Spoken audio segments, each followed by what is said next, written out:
Hey guys, this is Yasser and welcome to my YouTube channel. If you're an athlete and you don't train with kettlebells, I think you're missing out on something. It is probably the most underrated and overlooked modalities out there, and if you want to be athletic, kettlebell is the way to go.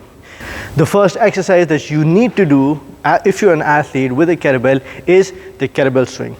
The reason I love the kettlebell swing is because it teaches you to power out of the hinge position very quickly and you produce more force.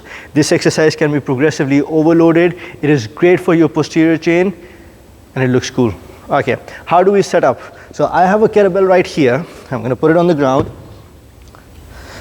I measure my stance, so I get put 1 foot, another foot, 2 foot stance, and I open it up wide. Always make sure that your rib cage is nicely tucked in line with your pelvis. You're going to hinge down, almost in a squat position. You're going to hold on to the kettlebell. You're going to pull it back with force and quickly come out of that hinge. So pull and go. So as you can see, I am delaying my hinge and I'm waiting for the kettlebell to reach a point where I can go down and come back up quick. The more forceful you are, the better it is.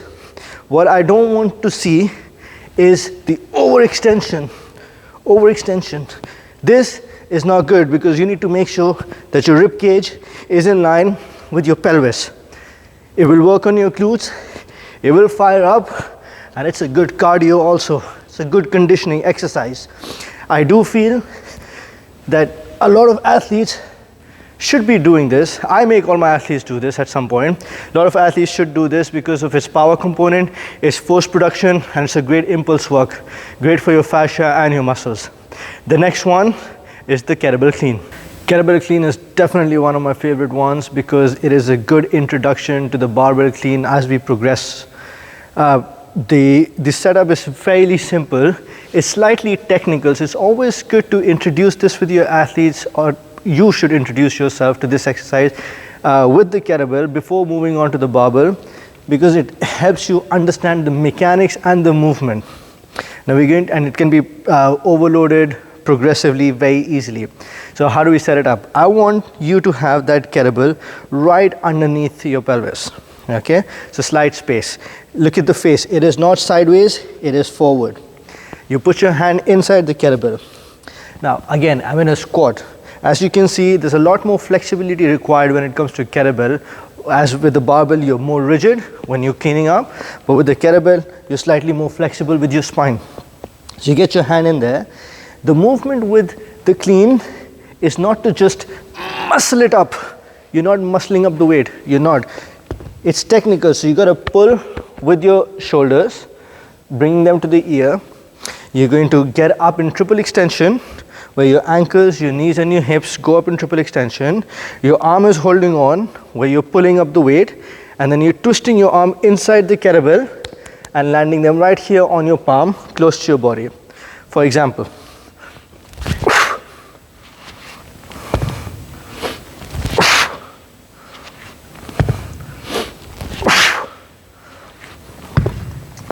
we'll break it down nicely for you guys. I hold on to the kettlebell, I bring it up, I go into triple extension here. Okay, so you can start off with this to get used to the movement. Then slowly you can bring the shoulder and the elbow into the picture. Now, when you come to this point, I want you to twist your arm inside the kettlebell this way, here. So once you get that, you land it right outside your shoulder on your bicep and you hold it, and then back down again a couple more times. Let me try it with my left. This hand can be for counterbalance.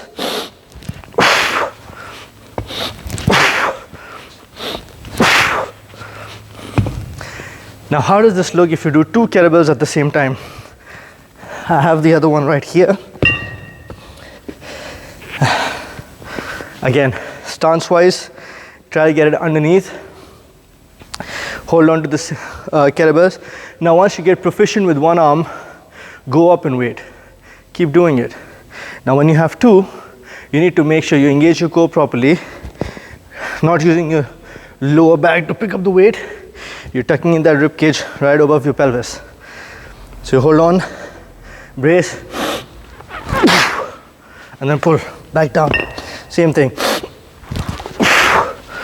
Back down. Let's do it one more time. I'm going to show it to you from the side, all right? Yeah.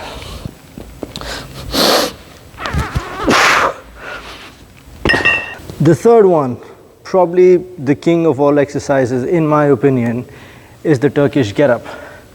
If you want to be flexible, mobile, strong in all three planes of motion, this has to be in your program.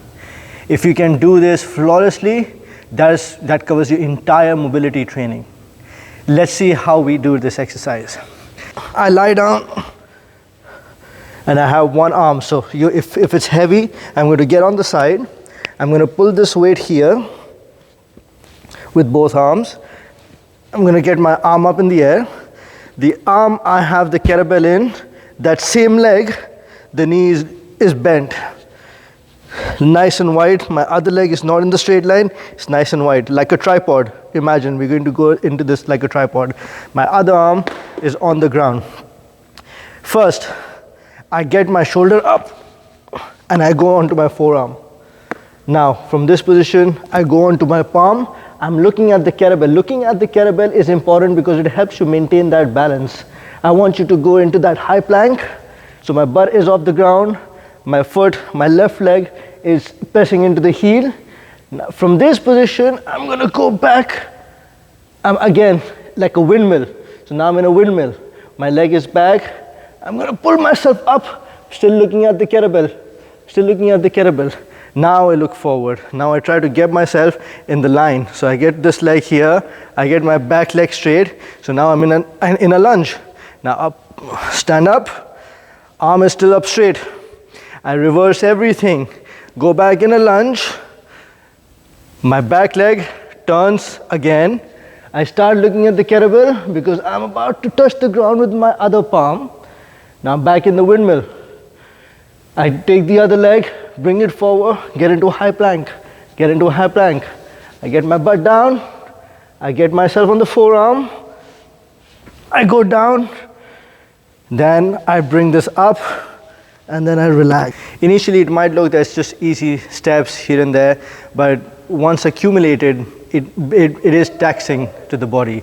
The amount of hip mobility that's required for you to get out of some certain holes will challenge you. That's it from me today. If you found this video helpful, I want you to put this into your program and reap the benefits out of it. It has to be structured properly depending on what you're trying to achieve and what your goals are. If you want something more special for you, you can always reach out to me in my handles that are in the description for a more structured program. If you like this video, give it a thumbs up. If you want more such informative videos where you can learn how to be more athletic, always subscribe to the channel. As always, see you next time.